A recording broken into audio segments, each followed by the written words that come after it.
সত্যি বলছিলেন না? এখন মন দিয়ে শোনে না, আমার ভাই কিন্তু রোদে কষ্ট করছে, তুই মন দিয়ে শুনে নাও। এই জলদি করে দেখো, জলদি করে দেখো।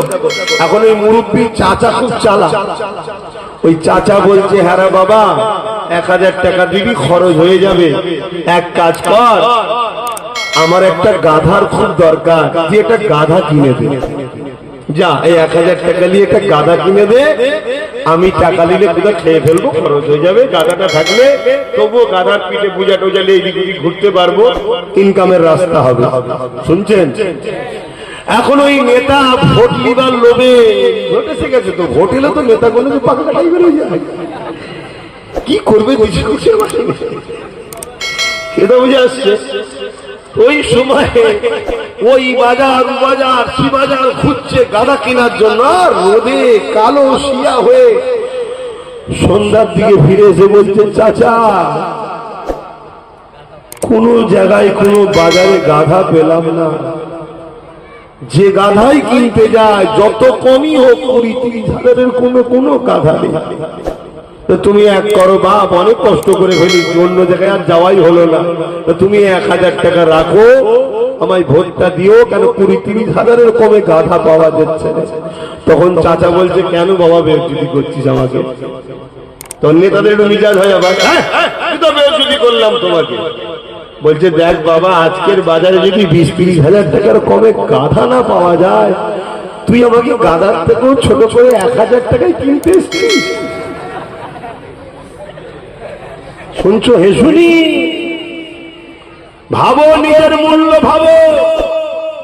তুমি 500 বিক্রি হচ্ছে, আজকে তো 500 গাধা পাওয়া যায় না, 50,000 টাকা কম করে নাম গাধা।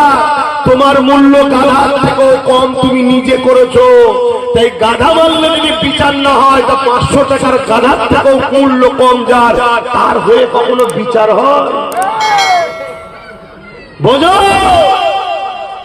1500 বিক্রি হয়নি, তুমি নিজের মূল্য নিজে কমিয়ে দিয়েছো, কাল 500 আর দেবে না। একটা দিন আসছে, কেন সব সিট রিজার্ভ হয়ে যাবে, রিজার্ভ। মুসলমান ক্যান্ডিডেট আর দাঁড় করাতে পারবে না, আইন করে ফেলবে।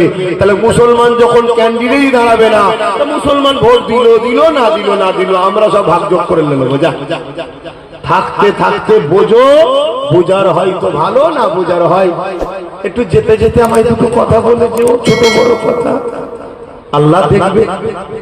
কথা বুঝে আসছে?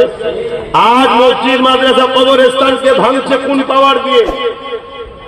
বলুন, দিদি মুদি কোন পাওয়ারে ভাঙছে?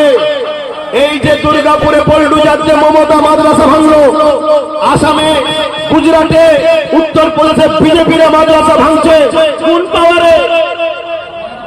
জোরে বলো, রাজ পাওয়ারে।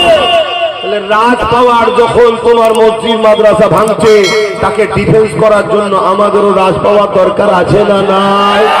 আমি আব্বাস সিদ্দিকী হুজুর, আমি নাই রাজ পাওয়ারে দাঁড়ালাম না, কিন্তু আমার ভাইটাকে দাঁড় করিয়েছি। তোমার ভাইটাকেও দাও।